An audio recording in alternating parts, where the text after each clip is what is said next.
कुंज बिहारी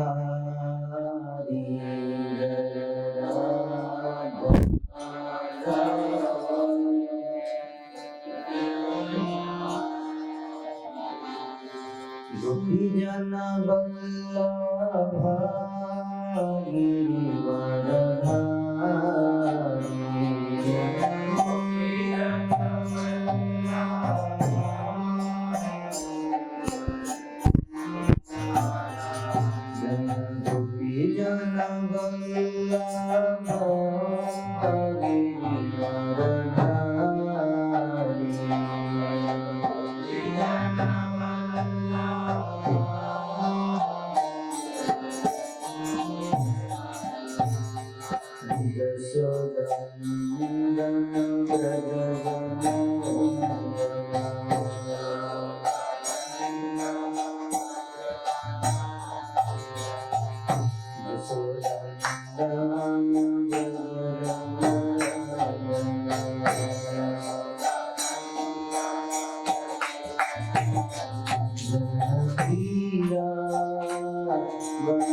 ओम नमो भगवते वासुदेवाय।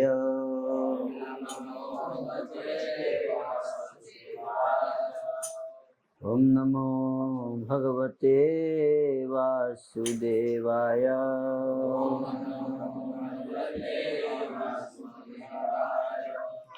ओम नमो भगवते वासुदेवाय।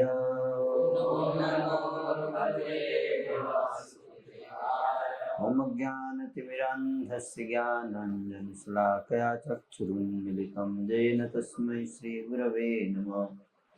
नमः ओम विष्णुपादाय कृष्णप्रेष्ठाय भूतले श्रीमते भक्तिवेदांत स्वामिनिति नामिने। नमस्ते सरस्वते देवे गौरवाणी प्रचारिणे निर्विशेष शून्यवादी पाश्चात्य देशतारिणे। जय श्री कृष्ण चैतन्य प्रभु नित्यानंद श्री अद्वैत गदाधर श्रीवासादि गौर भक्त वृंद। हरे कृष्णा कृष्णा कृष्णा हरे हरे, हरे राम हरे हरे कृष्णा। संध्या सत्र में आप सबको का हार्दिक स्वागत है। आज हम लोग चर्चा करेंगे गयाधाम महात्म्य की कथा। सुत जी शौनक जी से बोले कि एक समय नारद जी शौनकादि ऋषियों के साथ सनत कुमार के पास गए और प्रणाम करके पूछा कि हे सनत कुमार जी, कोई ऐसा तीर्थ की कथा सुनाइए जो मुक्तिदायक हो, जिसका महात्म्य सुनने से ही मुक्ति प्राप्त हो जाए। तो नारद जी और शौनकादि ऋषि, शौनक ऋषि और उनके साथ और भी कई सारे ऋषि मुनि, नारद जी का नाम सुना आप? सुने? तो नारद जी सारे शौनकादि ऋषियों को साथ लेकर कहाँ गए? सनत कुमार जी के पास। सनत कुमार का नाम सुना आप लोगों ने? कौन है ये? हैं? बताओ, आप बोलो, जो भी बोलना है स्पष्ट बोलो। हाँ बोलो, जोर से बोलो। हाँ सही बोलो, जोर से बोलना चाहिए, है कि नहीं? गलती होगा तो कोई बात नहीं। ब्रह्मा जी के पुत्र है ना, ब्रह्मा जी के 4 पुत्र, जिसमें 4 कुमार कहे जाते हैं, सनक, सनातन, सनंदन और सनत कुमार। Very good. तो सनत कुमार जी के पास गए। जो कौन बड़ा है, नारद या सनत कुमार? नारद जी भी ब्रह्मा जी के पुत्र हैं, है ना? कौन बड़ा है? सनत कुमार, है ना? सनत कुमार बड़े हैं। हालांकि देखने में छोटे लगते हैं। क्यों? योग शक्ति से हमेशा अपने को शिष्य रूप में रखते हैं। सबसे बड़े हैं लेकिन सबसे छोटे। हमको भी ऐसा ही होना चाहिए। क्या हम वास्तव में बड़े हो लेकिन देखने में छोटे लगे, विनम्र। क्या विनम्र रहना चाहिए। सनत कुमार जी के पास बोले गए और प्रश्न पूछा नारद जी ने सनत कुमार जी से, है ना? क्या प्रश्न पूछा? कि कोई एक ऐसा तीर्थ की कुछ कथा सुनाइए, है ना, जो जिस कथा को सुनने से ही मुक्ति मिल जाए। कथा सुनने से, है? तीर्थ में जाने की जरूरत नहीं है। क्या है? तीर्थ के बारे में सुनने मात्र से मुक्ति मिल जाएगी। ऐसा कोई तीर्थ है क्या?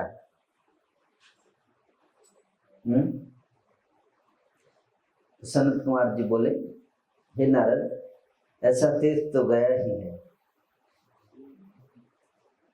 क्या गया है ऐसा तीर्थ?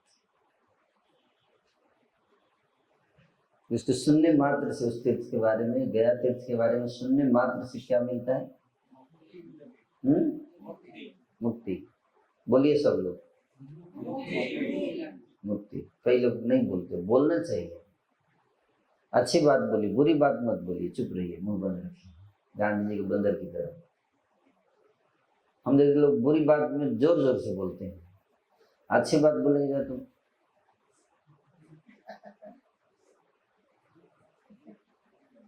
है ना? सही बोल रहा हूँ कि गलत? अच्छी बात बोलने के लिए जोर से बोलना चाहिए। ऐसा पवित्र भूमि है गया कि यहाँ पे श्राद्ध और पिंडदान करने से मुक्ति प्राप्त होती है, इसके महात्म्य सुनने से मुक्ति प्राप्त होती है। ऐसा क्यों? क्या स्पेशल? ऐसा इतना स्पेशल कैसे हो गया गया है?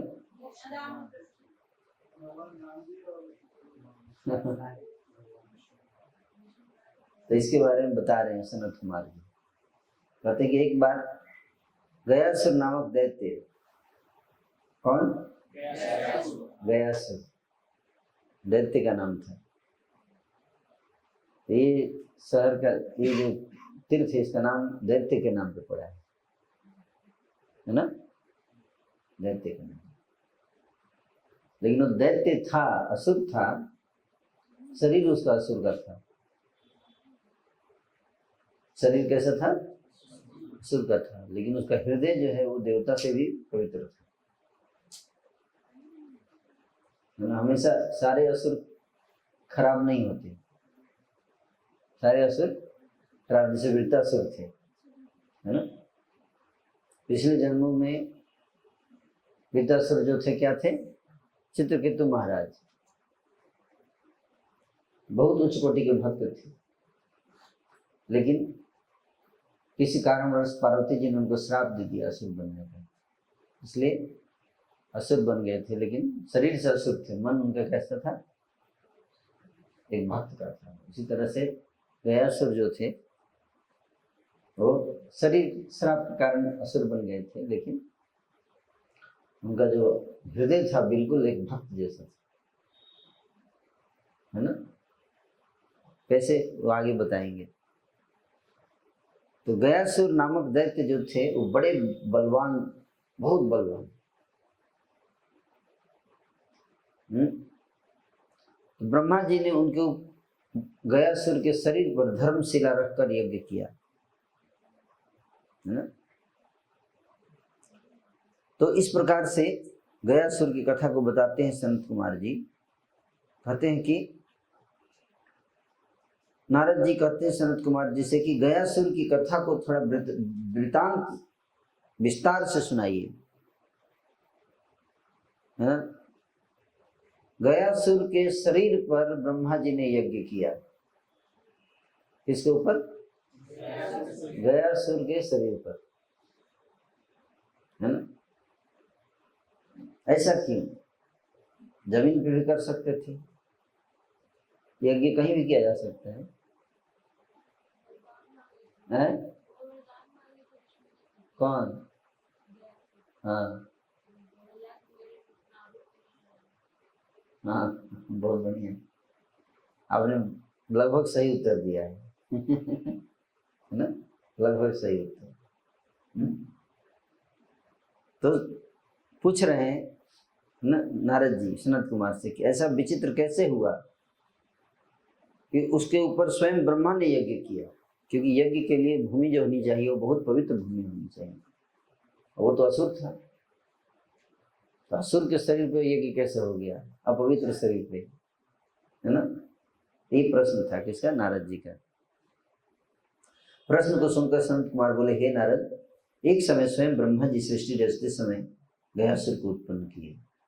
ब्रह्मा जी जब सृष्टि की रचना कर रहे थे तो करते समय गयासुर को जन्म दिया ब्रह्मा जी ने, और गयासुर जो था वो कोलाहल पर्वत पर जाकर घोर तपस्या किया, कोलाहल पर्वत, और बहुत दिनों तक श्वास रोक कर खड़ा रहा। हम लोग 5 मिनट सांस रोक ले तो मर जाएंगे, है कि नहीं? लेकिन गयासुर जो था उसने क्या किया, कई दिनों तक सांस को रोक कर खड़ा रहा। उसकी ऐसी तपस्या देखकर इंद्र घबरा गए कि कहीं मेरा सिंहासन न ले ले, है ना? इंद्र को चिंता रहती है, जैसे कोई तपस्या करता है तो इंद्र को टेंशन शुरू हो जाता है, किस बात का? हमारा पोस्ट हथिया न ले, है ना? ऐसा विचार कर सारे देवताओं को लेकर इंद्र ब्रह्मा जी के पास गए और ब्रह्मा से सारा वृतांत बताया कि गयासुर जो है वो ऐसी तपस्या कर रहा है कोलाहल पर्वत पे, मेरा पोस्ट न ले ले। ब्रह्मा बोले चलो शिव जी के पास चलते हैं, उनकी राय लेते हैं, उनका क्या कहना है। सब लोग शिव जी के पास गए। तब महादेव जी ने सब देवताओं को साथ लेकर बोले हम विष्णु के पास जाएंगे। तो देखिए पहले इंद्र देवता कहाँ गए? ब्रह्मा जी के पास। ब्रह्मा जी कहाँ गए? शिव जी के पास। फिर शिव जी कहाँ जा रहे हैं? तो कौन सबसे बड़े हुए? विष्णु जी बड़े हुए ना, है कि नहीं? ये देखिए हायरार्की, इसको होता है हायरार्की। तो पहले आप जाएंगे लोकल पुलिस स्टेशन या सिविल कोर्ट में, फिर वहां से जाएंगे हाई कोर्ट, फिर वहां से जाएंगे सुप्रीम कोर्ट, है ना? तो फाइनल सबसे ऊपर कौन है? Supreme court. समझ लें, कॉमन सेंस से समझना चाहिए, कि नहीं? कि देवता सब देवता हैं, सब भगवान है, लेकिन भगवानों में भी क्या है? हायरार्की। इससे पता चल रहा है ना। सबसे पहले जब पृथ्वी पर असुरों का आतंक जब होता है तो पृथ्वी जाती है ब्रह्मा जी के पास, है ना? फिर ब्रह्मा जी पृथ्वी को लेकर जाते हैं शिव जी के पास, फिर शिव जी सबको लेके जाते हैं भगवान विष्णु के पास।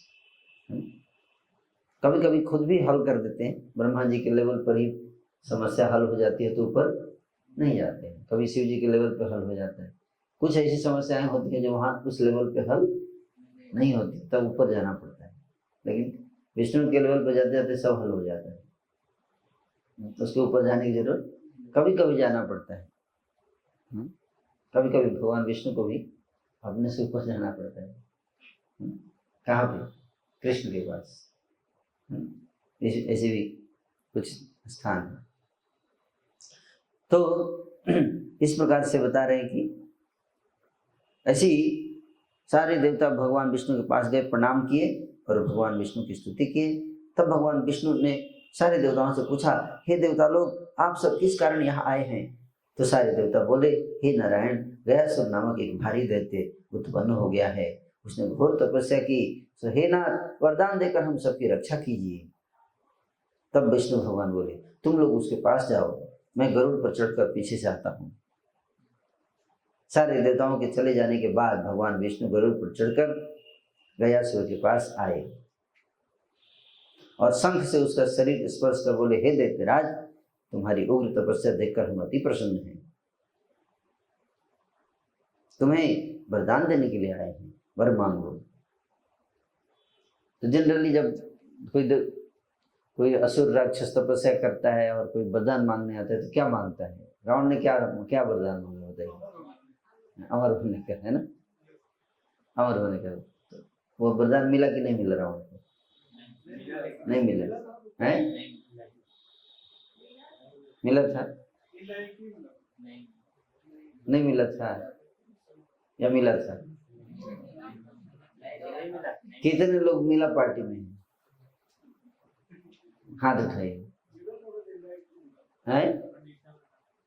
कितने लोग मानते हैं कि नहीं मिला था अमरता का वरदान? ब्रह्मा जी ने क्या कहा जब उसने अमरता का वरदान मांगा था?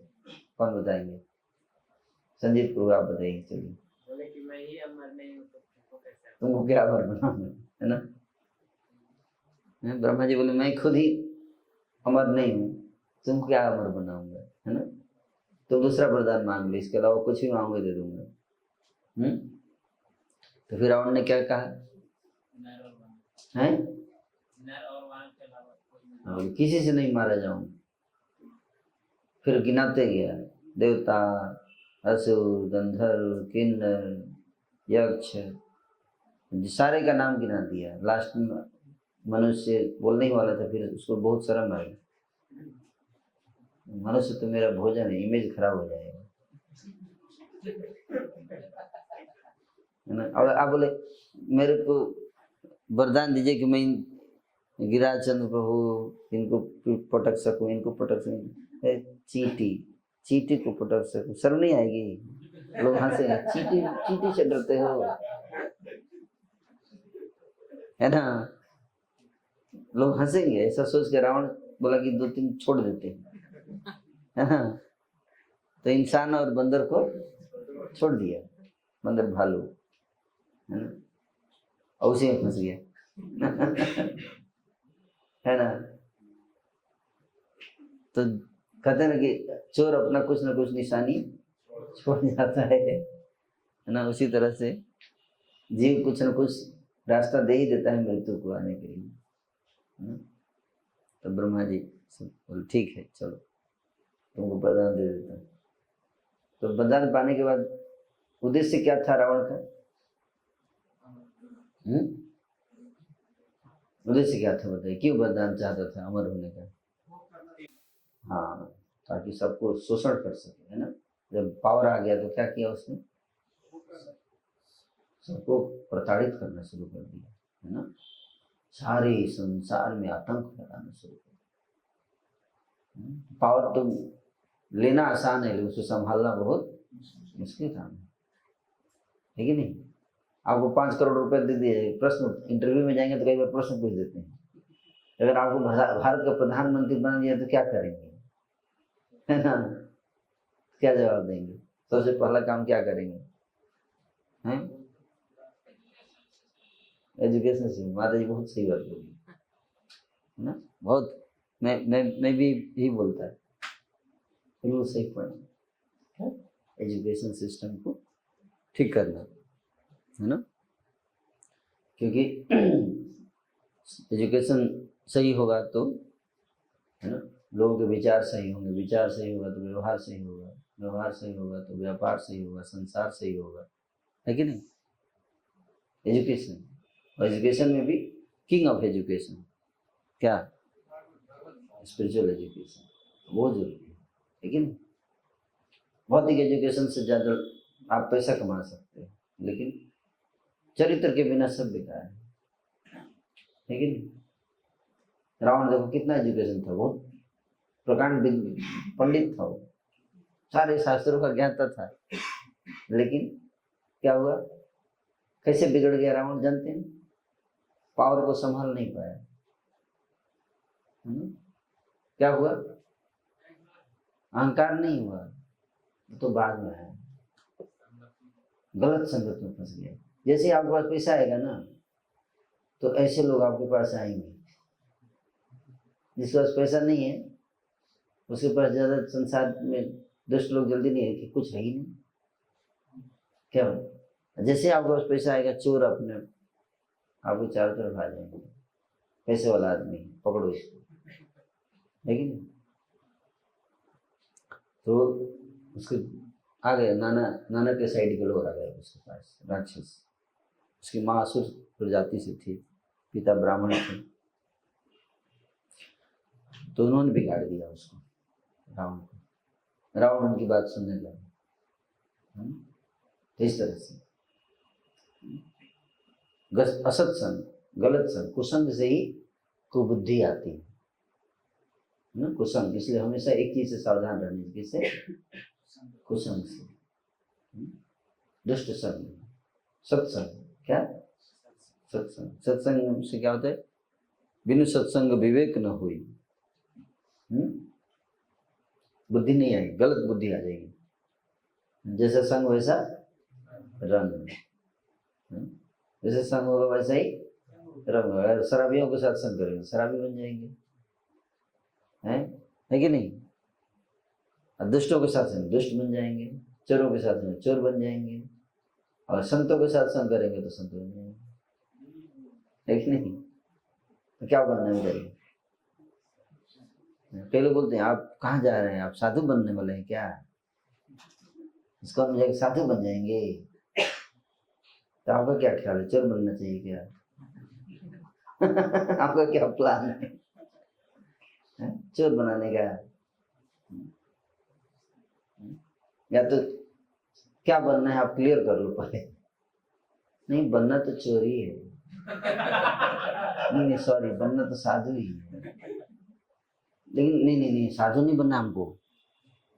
तो फिर क्या बनना, चोर? नहीं चोर भी नहीं बनना है, तो फिर क्या साधु? नहीं साधु भी नहीं बनना है, तो फिर चोर नहीं बनना है, फिर क्या बनना है? पता नहीं, पता समझ अभी देखता हूँ, टाइम लेता हूँ, सोचता हूँ क्या बनना। पब्लिक पूरी कंफ्यूज है, ना साधु बनना चाहता है ना चोर बनना चाहता है, कि क्या बनना है पता करो, क्लियर करो भाई।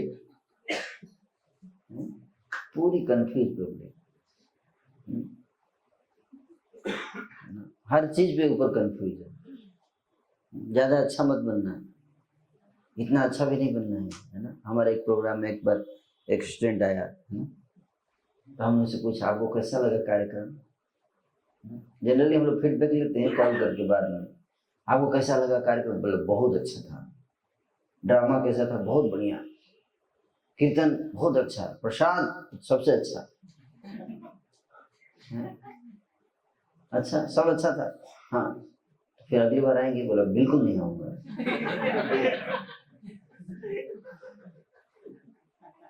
सब अच्छा था तो क्यों नहीं आओगे? बोला कि मुझे डर लग रहा है।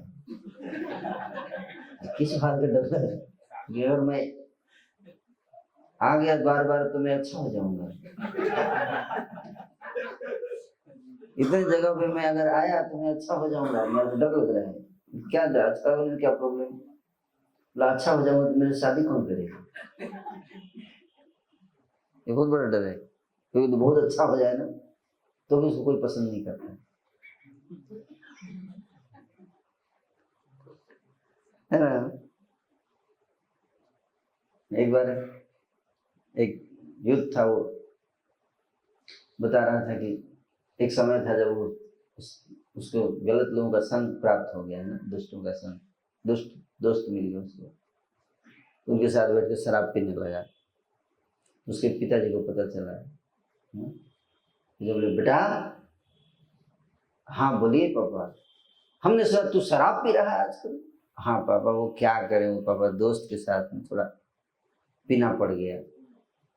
बेटा वैसे ठीक बात तो नहीं है शराब पीना, लेकिन ठीक है जब तू शुरू कर ही दिया है तो कोई बात नहीं, ध्यान रखना देसी पीना।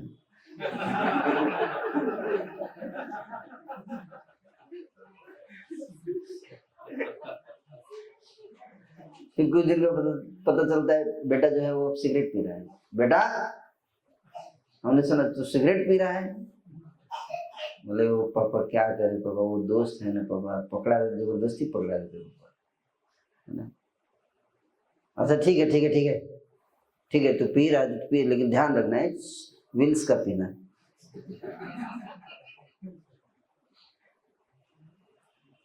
फिर कुछ दिन के बाद पापा को पता चला बेटा जो इस्कॉन मंदिर जा रहा है।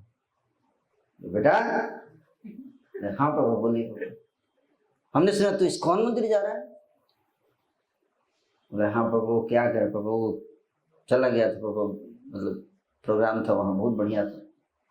बिल्कुल नहीं, इसके लिए कोई ऑप्शन नहीं है ना। मतलब शराब के लिए ऑप्शन था देसी, सिगरेट के लिए विल्स था, लेकिन इस्कॉन मंदिर के लिए बिल्कुल बंद। तो देखो असुर जनरली के पास जब शक्ति आती है तो उसका दुरुपयोग करते हैं, है ना। और भगवान आ जाए शक्ति मांगते हैं, है ना। कुंभकर्ण ने क्या मांगा था जानते हैं?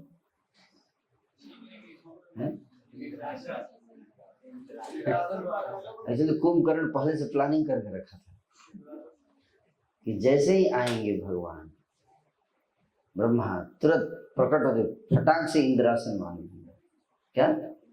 इंद्रासन। लेकिन प्रोनाउंसिएशन में थोड़ा गड़बड़ हो गया। और देवता लोग जो थे वो बहुत चिंतित थे, ये वरदान मांगेगा, पता नहीं क्या मांग लेगा, क्योंकि वो एक दिन में ही खाता था इतना। अगर वो 6 महीने जग जाए ना तो पूरी सृष्टि खा जाता है। कुंभकर्ण से था। और देवता लोग इतने डर गए, अरे इसका वरदान मांगने का टाइम आ रहा है। माता सरस्वती के पास जाके चरण पकड़ लिए देवता लोग, हे माता आप ही कुछ कर सकती हैं। बोले क्या करना है? बोले IN को NI कर देना है बस, बाकी सब सही रहेगा। तो वो INDRA था, उसको NIDRA कर दिया। इतने में पूरा मामला बिगड़ गया।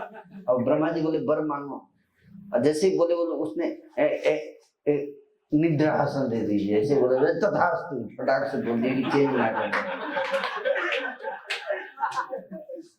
उसको टाइम नहीं दिए करेक्ट करने का, जैसे ही उसने बोला निद्रासन, फटाक से तथास्तु, रोने लगा। बोला रावण पकड़ लिया चरण, हे प्रभु 10,000 साल इससे तपस्या किया, आपने सोने का वरदान दे दिया इसको। ब्रह्मा जी बोले अब क्या कर सकता हूँ, इसने यही मांगा था, मैं क्या करूं? बोले प्रभु कुछ तो छूट दे दीजिए, कुछ तो दया कीजिए। बोले ठीक है चलो ऐसा करते हैं कि 6 महीने तक सोएगा, उसके बाद 1 दिन के लिए उठेगा, उसका जितना एंजॉय करना है करेगा, उसके बाद फिर 6 महीने के लिए सो जाएगा। ये बढ़िया है ना? दुष्ट होता रहे तो ही बढ़िया है कि नहीं? कौन ज्यादा अच्छा है, लेजी फूल या एक्टिव फूल? लेजी फूल ज्यादा अच्छा है, क्योंकि मूर्ख आदमी ज्यादा एक्टिव हो जाएगा तो ज्यादा प्रॉब्लम है। मूर्ख आदमी सोता ही रहे तो ठीक है, कम नुकसान करेगा, है कि नहीं? तो गयासुर को जब वरदान मांगने के लिए बोला गया तो गयासुर ने क्या वरदान मांगा, ये सुनना बहुत इंपॉर्टेंट पॉइंट है ना। गयासुर क्या वरदान मांगा, जानना चाहेंगे आप लोग? ध्यान से सुनिएगा। गयासुर वरदान मांगते हैं कि हे प्रभु, यदि आप मुझ पर प्रसन्न हैं और वर देने आए हैं तो मुझ पर दया करके ऐसा वर दीजिए कि मेरे स्पर्श से जितने देवता, असुर, कीट, पतंग, ऋषि, मुनि, प्रेत, यहाँ तक कि प्रेत भी, भूत पिशाच, ये सारे मेरे स्पर्श से पवित्र होकर मुक्ति को प्राप्त करें। देखिए, अपने लिए नहीं मांगे, किसके लिए मांगे? दूसरों के लिए। कहते ना जीना उसका जीना है जो औरों को जीवन देता है। जो अपने लिए जीता है वो भालू या चीता है?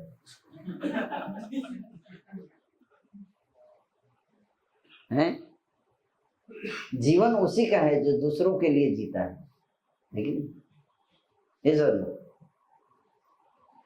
दूसरों के लिए जीना सीखिए। तो गयासुर जो है बहुत बड़ी बात शिक्षा दे रहे हैं, है ना? इतने तपस्या किया सांस रोक रोक के, जब मांगने का टाइम आया तो क्या मांग लिए?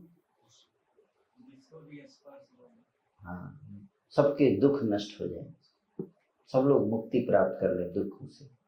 समझ में आ रहा? तो हमको अगर भगवान हमारे सामने आ जाए तो हम क्या मांगेंगे? जानते कि वैसे अब आते नहीं है भगवान, कलयुग में बंद कर दिया भगवान ने। जानते क्यों?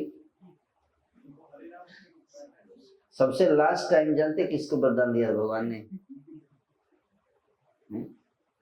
अंतिम वरदान ब्रह्मा जी आए थे अंतिम टाइम कलयुग में, उसके बाद कान पकड़ लिए, अब आगे से कलयुग में नहीं आऊंगा। जानते कैसे? बहुत बैड एक्सपीरियंस हुआ हमको ब्रह्मा जी को। सुनना चाहेंगे? तो एक आदमी था, वो कलयुग में तपस्या कर रहा था, अब पेड़ पे उल्टा लटक के, पेड़ पे उल्टा लटक के काफी तपस्या किया। ब्रह्मा जी बड़े प्रसन्न हो गए, आ गए, बोले वरदान मांगो, बहुत खुश हूं मैं तुम्हारी तपस्या से। बोले ब्रह्मा जी क्या करूं, बहुत दिन से तपस्या किया, अभी कुछ खाया नहीं, भूख लगी, थोड़ा रबड़ी की व्यवस्था कर दो, लिट्टी चोखा और रबड़ी थोड़ा। बोली पागल, इतना इम्पोर्टेंट काम छोड़ के ब्रह्म लोग से आई लिट्टी चोखा से, उल्लू आदमी ब्रह्मा जी से लिट्टी चोखा मांग रहा है। बोला हमको मूर्ख समझते हैं, अभी तो एक ही मांगना है, 3 वरदान मांगना है मेरे को। अच्छा हाँ, दूसरा क्या? दूसरा थोड़ा सोने वोने का व्यवस्था, एक चरपाई मंगा दीजिए कहीं से। बोला ये मूर्ख आदमी ब्रह्मा जी से चरपाई मांग रहा है। ठीक है चलो तीसरा वरदान बताओ। जब चाहो तब 3 वरदान मांगो।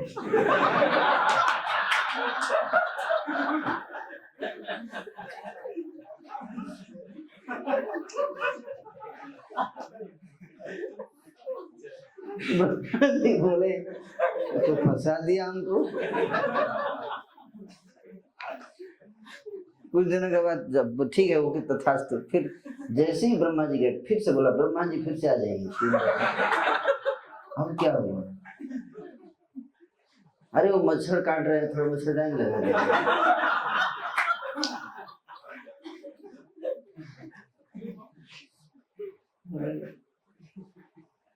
ठीक है लगा देता मच्छरदानी। तो फिर अब दूसरा वरदान ये है ना, थोड़ा यहाँ पे बढ़िया एक पंखा एक दो चला दीजिए, हवा चलनी चाहिए, नींद नहीं आ रही है। तीसरा जब चाहूं तब 3 वरदान।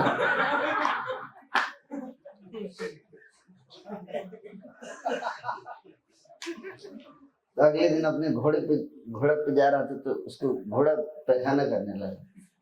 तो ब्रह्मा जी को बोले ब्रह्मा जी क्या हुआ?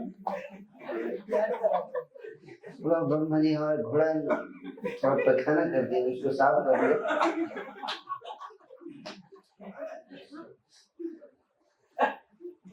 अब देखो संसार में जीव अगर भगवान अगर आने लगे तो उनसे अपना घर का सब काम करवाए। तो भगवान ने उनको नौकर बना के रखे है कि नहीं? हर छोटी चीज प्रभु काम करा दीजिएगा, प्रभु पास करा दीजिएगा, प्रभु नौकरी लगा दीजिए, है ना? भगवान को हम भगवान के नौकर, भगवान थोड़े हमारे है कि नहीं? भगवान को नौकर नहीं, अपने स्वामी की पूजा करनी चाहिए, है ना? तो गयासुर ने देखिए कितना उत्तम वरदान मांगा, है ना, कि सारे जीवों के सारे दुख नष्ट हो जाएं, सब जन्म मृत्यु के चक्र से मुक्त होकर भगवत धाम चले जाएं मेरे को छूने मात्र से।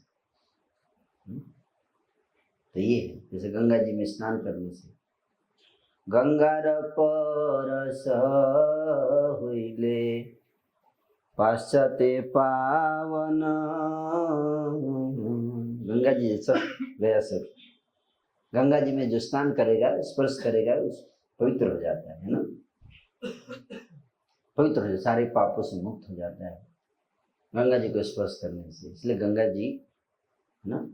लेकिन गयासुर जो था उसको भी शरीर ऐसा था कि उसको जो छू लेगा वो पवित्र हो जाएगा, मुक्ति प्राप्त कर लेगा। ऐसे वरदान उसको मिला, तपस्या से मिलता है। कैसे मिलता है? अगर कई बार लोग बोलते हैं भगवान आजकल हमको कुछ देते क्यों नहीं है वरदान? तपस्या करना पड़ता है। अगर आप तपस्या करोगे ना आपको वरदान जरूर मिलेगा। भगवान की कृपा उसी को मिलती है जो क्या करता है? तपस्या करता है। ये नियम है। ये क्या है? नियम है। व्रत तपस्या करने से भगवान की कृपा मिलती है। जैसे कि जो जो स्टूडेंट पढ़ाई करता है तपस्या करके उसको नौकरी मिलती है कि नहीं। आज जो है ना वीडियो गेम खेलते रहता है पढ़ाई के समय, उसको क्या मिलता है? उसको डार्क फ्यूचर, उसका भविष्य खतरे में रह जाएगा। तपस्या तो करना पड़ेगा, है कि नहीं। तपस्या किया इसलिए भगवान प्रसन्न होते। जो व्यक्ति तपस्या करता है, जो लेजी आदमी है, लेजी एंड क्रेजी है, क्या लेजी एंड क्रेजी नहीं बनना चाहिए, मेहनती आदमी, तब भगवान की कृपा मिलती है। God help those who help themselves. भगवान उन्हीं की सहायता करते हैं जो खुद अपनी सहायता करना जानते हैं। तो मेहनती लोग बहुत मेहनती थे, तो मांग लिया वरदान, सबको मुक्ति मिल जाए।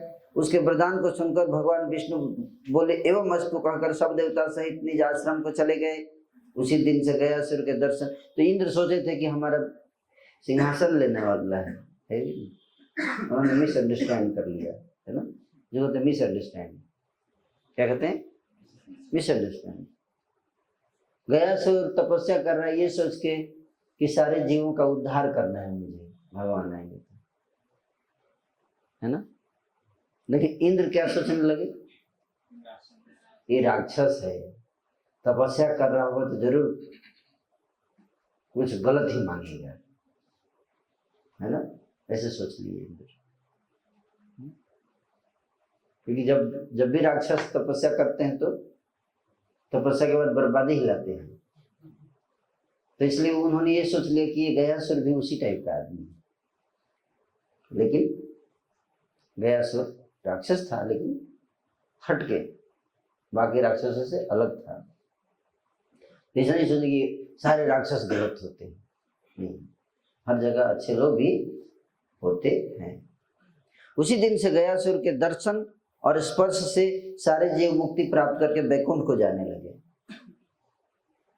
तो गयासुर फेमस आदमी हो गए, लोग आके उसको दर्शन करने लगे, उनको छूने लगे, छू छू के पवित्र होकर वैकुंठ जाने लगे। तो धीरे धीरे यमपुरी जनशून्य हो गई, सारे अनएम्प्लॉयड हो गए हम लोग में, बेरोजगार। क्यों? सब वैकुंठ जा रहे हैं तो वहां पर उसका कोई काम ही नहीं बचा। सारे यमदूत बैठ के बेरोजगार हो गए, हम बहुत टेंशन। यमराज के पास गए सब, प्रभु कोई आ ही नहीं रहा है। वो गया में सब जा रहे हैं, वो गयासुर का दर्शन कर करके सब वैकुंठ चले जा रहे हैं, फिर हमारा डिपार्टमेंट बंद हो जाएगा। यमराज की ऐसी विनती सुन विष्णु भगवान फिर सारे यमराज, तब यमराज इंद्र आदि देवता सहित ब्रह्मा को लेकर विष्णु भगवान के पास गए।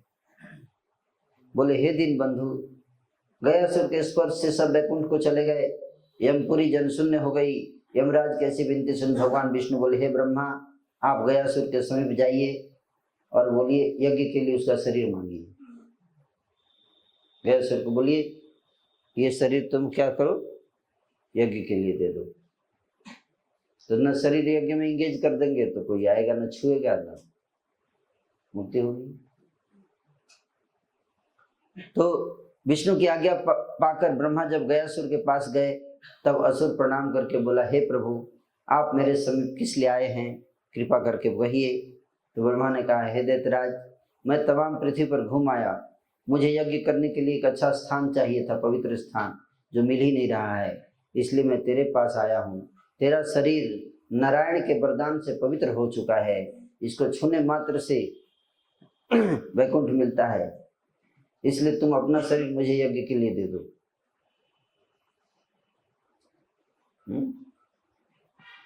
ब्रह्मा जी का ऐसा वचन सुनकर गयासुर अत्यंत हर्ष से बोला हे नाथ, आप ही लोगों की कृपा से ये मेरा अधर्म शरीर पवित्र हुआ है, सो आप इस पर यज्ञ अवश्य करिए, जिससे यह और भी पवित्र हो जाएगा। तैयार हो गया, करिए इसी पे यज्ञ की, शरीर पर ही यज्ञ कीजिए। शरीर छोटा मोटा नहीं होगा हमारे जैसा। अब शरीर असुर है तो शरीर में उसका कई मील में, बहुत 1-2 मील तो होगा ही उसका शरीर। सनत कुमार बोले हे नारद, उसी समय गयासुर उत्तर दिशा की तरफ सिर करके लेट गया। तब ब्रह्मा ने संपूर्ण ऋषि और मुनि को बुलाकर गयासुर के ऊपर यज्ञ आरंभ किया। यज्ञ के समाप्त होने पर सबके साथ ब्रह्मा स्नान करने के लिए ब्रह्म सरोवर पर स्थित चले गए। ब्रह्म सरोवर गए आप लोग? कहाँ है ब्रह्म सरोवर? गया में ब्रह्म सरोवर है? कितने लोग गए हैं स्नान किए ब्रह्म सरोवर में? हैं? क्यों स्नान क्यों किए? पानी अच्छा नहीं है? अभी बहुत अच्छा बन गया। हाँ, ब्रह्मा जी स्नान किए उस सरोवर में। ब्रह्म सरोवर में स्नान किए और उधर वो स्नान करने गए और इधर गयासुर का शरीर हिलने लगा। तब ब्रह्मा जी धर्मराज से बोले, हे धर्मराज, आपके यहाँ जो देवमयी शिला है उसको लाकर इसके सिर पर रख दीजिए। शिला पत्थर। धर्मराज मतलब यमराज। तो यमराज के पास एक क्या था? शिला। शिला पत्थर को बोलते हैं, बहुत भारी पत्थर था शिला। उसको लाके इसके सिर पे रख देंगे तो क्या होगा? हिलना बंद हो जाएगा, यज्ञ चलता रहेगा। उस शिला के रखने पर भी यमराज ने आकर लाके रख दिया, लेकिन असुर फिर भी हिलता रहा। वो हिलता रहा। तब ब्रह्मा जी फिर सारे देवताओं को साथ लेकर भगवान विष्णु के पास गए। बोले, ये तो हिल रहा है, यज्ञ करने हो ही नहीं रहा ठीक से। तब नारायण ने पूछा, तुम लोग किस लिए आए हो? ब्रह्मा ने संपूर्ण हाल विष्णु भगवान को सुनाया। हे नाथ, कोई ऐसा उपाय बताइए जिससे असुर स्थिर हो जाए। नारायण ने अपने शरीर में से एक मूर्ति निकाली, विष्णु मूर्ति। कौन सी मूर्ति? विष्णु मूर्ति निकाली और उनको मूर्ति लेकर उनको बोला कि जाके असुर के ऊपर रख दोगे तो शांत हो जाएगा। परंतु मूर्ति लेकर रखने पर भी असुर स्थिर नहीं हुआ। तब ब्रह्मा जी ने साक्षात भगवान विष्णु का आह्वान किया कि हे प्रभु, आप स्वयं आइए, मूर्ति से काम नहीं चलने वाला है। तब भगवान उस शिला पर गदा लेकर आप विराजे। स्वयं गदा लेकर आके उसी शिला पर खड़े हो गए भगवान, है ना। और ब्रह्मा भी 5 रूप धारण करके प्रपितामह, पितामह, फलवा, विष, केदार, कनकेश्वर, ये 5 रूप धारण करके ब्रह्मा जी स्थिर हो गए। गज रूप धारण करके गणेश जी हाथी के रूप में धारण करके खड़े हो गए गणेश जी। और गद आदित्य नाम से दक्षिणायन, उत्तरायण सूर्य शांत नाम से, लक्ष्मी और सावित्री, त्रिसंध्या और सरस्वती नाम से, इंद्र, बृहस्पति, वसु, यक्ष, गंधर्व और सारे देवता अपने अपनी शक्ति से गयासुर के देह पर आकर खड़े हो गए भगवान के साथ। सारे देवता उसी पत्थर पर आकर खड़े हो गए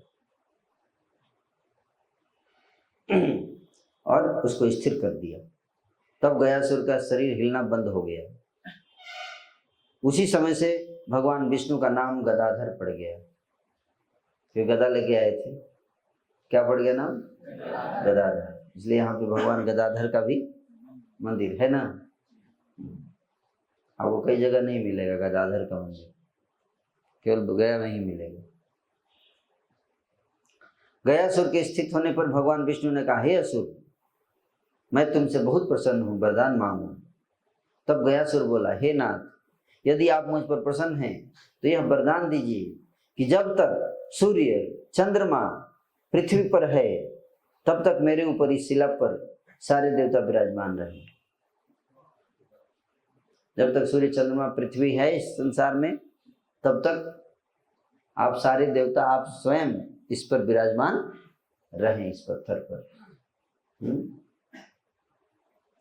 और यह तीर्थ मेरे नाम से प्रसिद्ध हो जाए।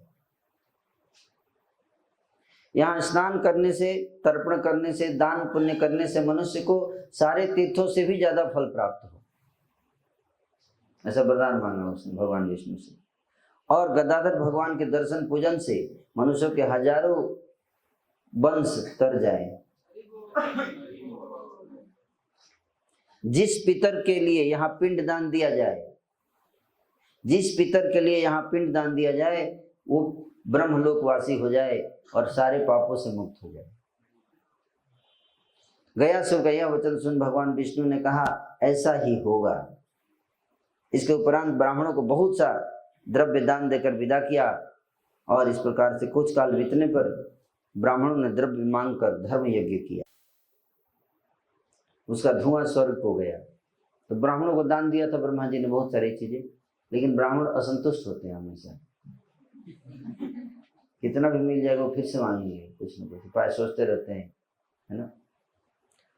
तो उन्होंने ब्रह्मा जी के दान देने के बावजूद फिर से इकट्ठा करने लगे और यज्ञ करने लगे और यज्ञ का धुआं स्वर्ग पहुंच गया। तो ब्रह्मा जी ने आकर ब्राह्मणों को श्राप दे दिया, गया के ब्राह्मणों को। क्या श्राप दिया जानते हैं गया के ब्राह्मणों को? है नहीं, श्राप दिया कि मेरे द्रव्य देने पर भी तुम लोगों ने द्रव्य मांगा, इसलिए तुम सदा दरिद्र रहोगे। क्या? सदा दरिद्र गरीब रहोगे तुम लोग। और दूध दही की नदियां हैं, ब्रह्मा जी ने दूध दही की नदी दान दे दी थी। नदी दूध और दही से भरी हुई, बोले ये सब पानी हो जाएगी। और स्वर्ग के जितने रत्न आदि गृह हैं, है ना, ये मिट्टी के हो जाएंगे। और कल्प वृक्ष कामधेनु स्वर्ग चला जाएगा। पहले यहाँ कल्प वृक्ष भी था उस समय, कामधेनु गाय थी।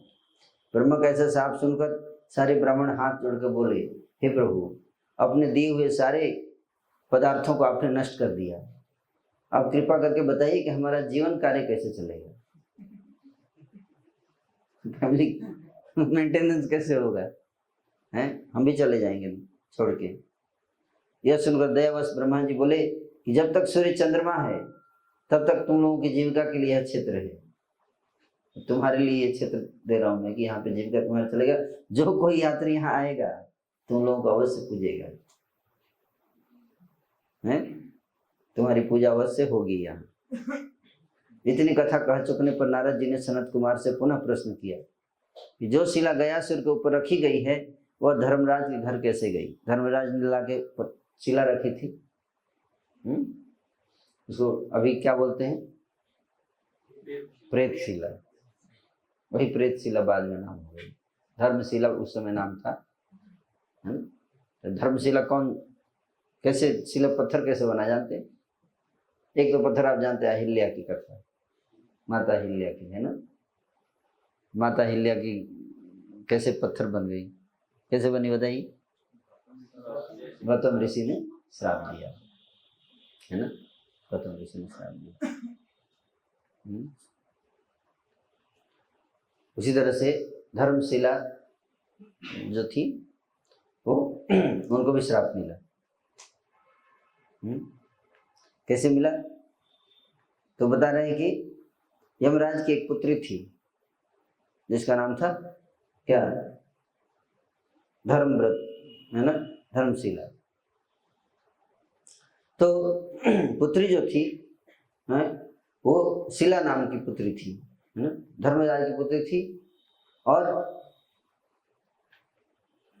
उनका विवाह के लिए पिताजी वर ढूंढ रहे थे, वर नहीं मिला तो उनको आज्ञा दिया कि तुम तपस्या करो। तपस्या करने पर ब्रह्मा जी के पुत्र मरीचि प्रसन्न हुए और उन्होंने धर्मव्रता से विवाह करने का प्रस्ताव रखा। दोनों का विवाह हो गया और विवाह के उपरांत दोनों जो है वो मरीचि को धर्मराज ने मरीचि की बात स्वीकार कर लिया और कन्या को बुलाकर विधि पूर्वक मरीचि के साथ विवाह कर दिया। मरीचि उस स्त्री को लेकर अपने आश्रम आए और आनंद पूर्वक रहने लगे। इतना कथा सुनकर नारद ने पूछा मरीचि ने धर्मव्रता को क्यों श्राप दिया? मरीचि ने ही श्राप दिया, किसको? धर्मव्रता को। क्यों श्राप दिया? सुनिए ध्यान से। बोले कि कुछ समय के बाद मरीचि कहीं से थक कर आए, थके हुए थे, वापस आए, स्त्री से बोले मैं थक गया हूँ, सोने जा रहा हूँ, मेरे चरण दबा। आप लोग ये नकल मत करना, धर्मव्रता मरीचि की आज्ञा के अनुसार पांव दबाने लगी और मरीचि सो गई। अभी कुछ ही समय बीता था कि मरीचि के पिता ब्रह्मा वहां आ गए। तब धर्मव्रता बड़े संकट में पड़ गई। विचार करने लगी कि मैं किसकी सेवा करूं। इधर पति की आज्ञा भंग होगी अगर चरण दबाना बंद कर दे तो, है, और उधर ससुर का अपमान होगा। क्या करिए सोचकर धर्मव्रता ने ब्रह्मा की सेवा करना ही उचित समझा और पति की सेवा छोड़ ब्रह्मा का सम्मान करने लगी। उसी समय मरीचि जाग गए। स्त्री को समीप न देखकर गुस्से में आकर श्राप दे दिए। मेरी आज्ञा को तूने भंग किया है इसलिए तू पत्थर हो जा। इससे क्या सीखे, क्या शिक्षा लिया बताइए? हैं? ज्यादा इम्पोर्टेंट है। पति की सेवा नहीं कर रही थी, क्रोध नहीं करना चाहिए। तो होशो हवा से बाद में पछताएंगे कि ना। हाँ, मतलब एक बार चेक कर लेना चाहिए कि भाई क्या कारण था, क्यों गई थी। ये शिक्षा लेना चाहिए, है ना। कि जो भी दिमाग में आ रहा है कि ये व्यक्ति गलत कर रहा है और बिना उससे पूछे उसको अपना पक्ष रखे हुए उसको अपना पक्ष रखने का अवसर नहीं दिया गया। समझ में आया कि नहीं आया? है भाई पब्लिक में भी अगर कोई क्रिमिनल मर्डर कर देता है तो भी उसको अपना पक्ष रखने का अवसर कोर्ट में दिया जाता है कि नहीं दिया जाता? तो ये ऐसा नहीं करना चाहिए, है ना। कोई व्यक्ति अगर गलती करते हुए दिखता भी है तो उसे पूछना चाहिए क्या कि आपने ऐसा क्यों किया, क्या सोच के किया। अगर पूछ लेते तो बता देती कि आपके पिताजी है ना, इसलिए गई थी। लेकिन उन्होंने क्या किया, गलती क्या किया ऋषि ने? देखिए इसलिए क्रोध एक ऐसा चीज है जो क्या किसी को भी पहुंच सकता है, चाहे ऋषि मुनि है या कोई भी, कोई भी। इसलिए सावधान रहना चाहिए ना। और क्रोध में व्यक्ति क्या करता है, कर बैठता है, गलती कर बैठता है, अहंकार और क्रोध। तो श्राप सुनकर धर्मव्रता बोली, हे पति, आपके सो जाने के बाद ब्रह्मा जी आए, आपने मुझ निरपराध को श्राप दे दिया। इससे मैं भी आपको श्राप देती हूँ। हाँ, है ना। उन्होंने भी श्राप दे दिया। लेकिन आजकल श्राप देने का शक्ति नहीं रहा है। अच्छा है ना, तो कोई जीवित नहीं बचता। तो क्या श्राप मिला कि आपको श्राप देते हो कि आपको शिव जी श्राप देंगे? तो एक तरह से श्राप नहीं भी दिया और साथ ही श्राप दे भी दिया। मैं श्राप नहीं दूंगी लेकिन श्राप दे रहे हो कि शिव जी श्राप देंगे। इसके बहुत गहरे अर्थ है, मैं विस्तार से नहीं बता रहा हूं, लेकिन समझिए। श्राप देकर धर्मव्रता जो है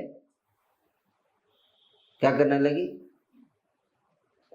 तपस्या करने लगी। और मरीचि भी श्राप पाकर तपस्या करने लगी। अच्छा हुआ कि श्राप के बाद दोनों तपस्या में लगे। पति पत्नी में झगड़ा हो जाएगा, पति भी भक्ति करने लगे, पत्नी भी भक्ति करने लगे, तो वैसा श्राप बढ़िया है। ऐसा झगड़ा बढ़िया है कि नहीं? क्योंकि उसका रिजल्ट क्या हो रहा है, अच्छा हो रहा है, तो भक्ति कर रहे हैं, है ना। तो धर्मव्रता जो है इतनी तपस्या करने लगी, इतनी घोर तपस्या करने लगी कि उसके तपस्या से इंद्र आदि देवता घबरा गए और नारायण के पास चले गए। हे प्रभु, धर्मव्रता की तपस्या के तेज से हम लोग व्याकुल हो रहे हैं, रक्षा कीजिए। यह सुनकर भगवान विष्णु धर्मव्रता के पास जाकर बोले, मैं तेरे तप से प्रसन्न हूँ, वरदान मांगू। तब धर्मव्रता बोली, मैं पति के श्राप से मुक्त हो जाऊं, ऐसा वरदान दीजिए। यह सुन भगवान बोले कि हे सुब्रते, परम ऋषि के दिए श्राप को नहीं छुड़ा सकता। तुम ऐसा वरदान मांगो कि जिससे संसार की मर्यादा बनी रहे। ऋषि ने श्राप दिया उसको, मैं नहीं छुड़ा सकता, इसलिए जल्दी श्राप देना नहीं चाहिए। तब धर्मव्रता बोली कि आप यह वरदान दीजिए कि मैं अति पवित्र शिला गिनी जाऊं, ऐसी पत्थर बनूं कि सारे संसार में नाम हो जाए मेरा। पवित्र पत्थर है कि नहीं, और मुझ पर सारे देवता और तीर्थों का वास हो, जिससे मनुष्य स्नान दान करने से पितरों को मुक्त कर सके। और जो कोई मनुष्य या पशु पक्षी शरीर त्यागे मेरे ऊपर, वह वैकुंठ जाए। और मेरे ऊपर कोई कर्म करे, वह कर्म अक्षय हो जाए, अक्षय फल दे, कभी खत्म ना होने वाला।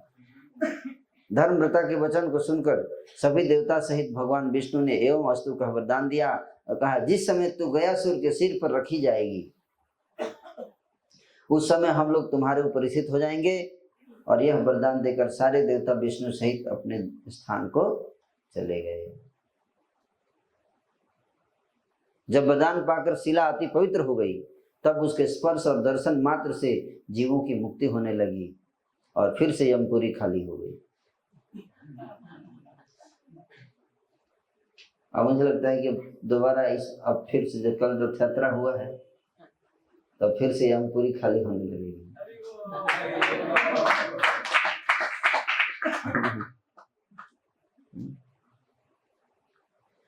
तब घबरा कर यमराज ब्रह्मलोक में गए और बोले, महाराज आप अपना अधिकार वापस ले लीजिए, क्योंकि धर्मव्रता के महात्म्य से अब यमपुरी में कोई काम नहीं रहा, सब बेरोजगार हो गए। इस प्रकार खाली कब तक बैठे रहेंगे, कृपा कर कोई उपाय बताइए। तब ब्रह्मा जी बोले, हे यमराज, तुम शिला को उठाकर अपने घर में छुपा दो। ब्रह्मा की आज्ञा पाकर यमराज शिला को उठाकर अपने घर में रख दिए। वह शिला फिर गयासुर पर बाद में लाकर रखी गई है। तब सारे पितरों को मोक्ष मिलने लगा।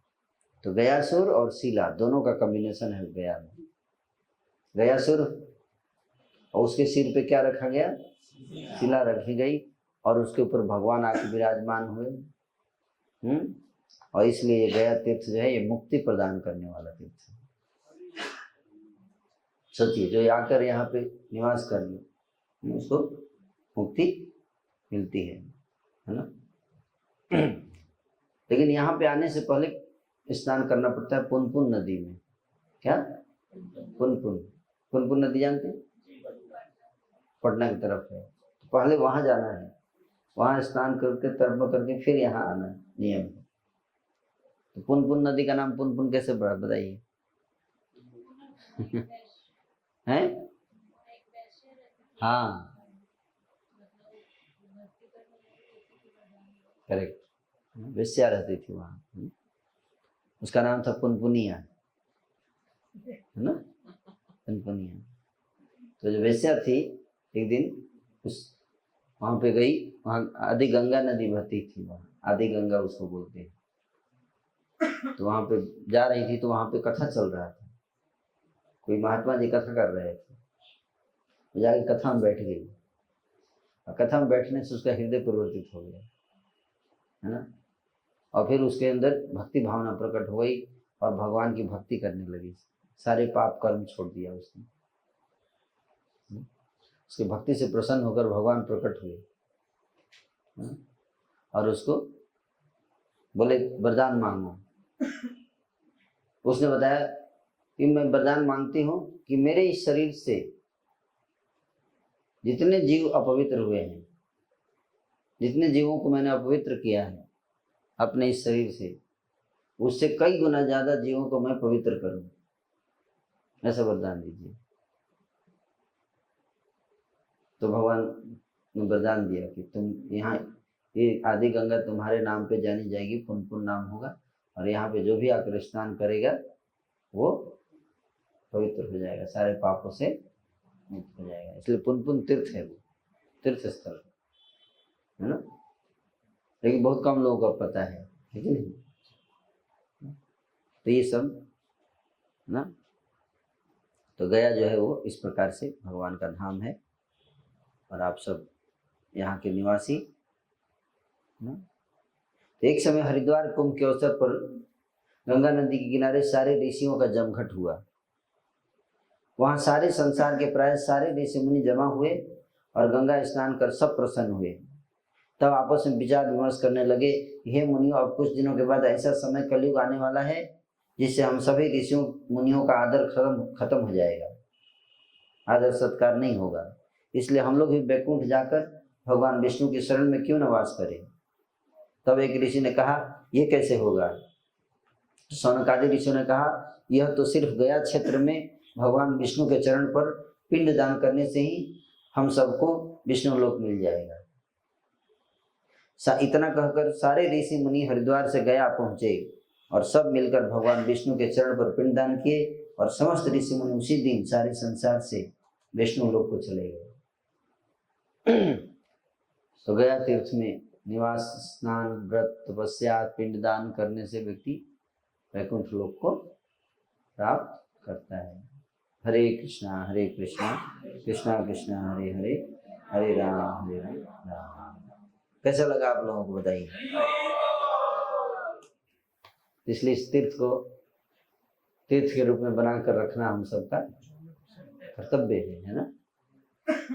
यहाँ पे पाखंडी लोग बढ़ रहे हैं सब ज्यादा, बहुत है ना, और विधर्मी भी, पाखंडी और विधर्मी दोनों है ना। क्रिश्चियंस और मुस्लिम्स बहुत ज़्यादा बढ़ रहे हैं। तो ये सब धाम को खत्म कर देंगे। इनके अंदर कोई श्रद्धा नहीं है धाम के लिए, है ना। और कुछ हिंदू भी हैं पाखंडी, उनको भी श्रद्धा नहीं, केवल नाम मात्र के, है ना। ये हमको समझना चाहिए, शास्त्रों में जब इतना वर्णन है जिस पुरी का, गया पुरी का, तो उसको हमें प्रिजर्व करके रखना चाहिए, है ना। और सबसे पहला तरीका क्या है कि इसके बारे में जाना जाए शास्त्र में, है ना। इसलिए मैंने जगदीश श्याम प्रभु को बोला कि किताब छपवाइए, छपवा कर पूरे गया में बंटवाइए इस किताब को। गया के जितने लोग हैं सबको पता होना चाहिए गया तीर्थ की महिमा, जहाँ रह रहे हैं, है कि नहीं। सबको बांटी, है ना, और सबको पढ़ना चाहिए। और उसके गया महात्म्य के ऊपर कथा कराइए, जिसमें सारे गया के लोगों को बुलाइए, है ना, ताकि फिर से गया तीर्थ अपने उत्कर्ष को प्राप्त हो, है ना, उसी उत्कर्ष को। आप सब भक्त जितने यहाँ आए, उपस्थित हुए, आप सबका बहुत बहुत धन्यवाद। आप लोग आए, हमें कथा करने का अवसर दिया। अभी हम लोग यहाँ से जा रहे हैं विष्णु पद मंदिर, और वहाँ पे जाके हम बैकुंठ चले जाएंगे वहाँ से। हाँ क्या गिरिराज भाभी चलेंगे। शाम को टेंशन में आ जाएंगे कि मंदिर कौन संभालेगा, सब बैकुंठ चले जाएंगे, है ना। Okay, thank you. किसी कोई प्रश्न है? हाँ पूछिए।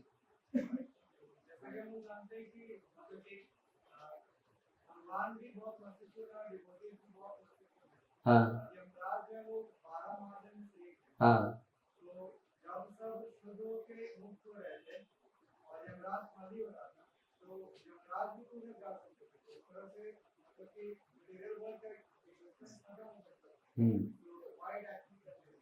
नहीं, सब अपने डिपार्टमेंट का सबका सेवा है ना, कि सब लोग चाहते मेरे कुछ सेवा मिलता रहे।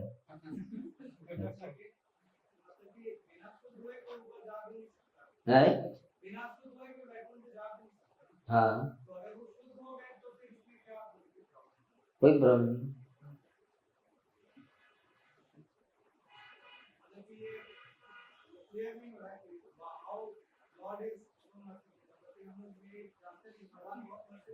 हाँ, सबको वापस ले जाना चाहते हैं, पर सबको खुश रखते हुए, सबको खुश रखते हुए।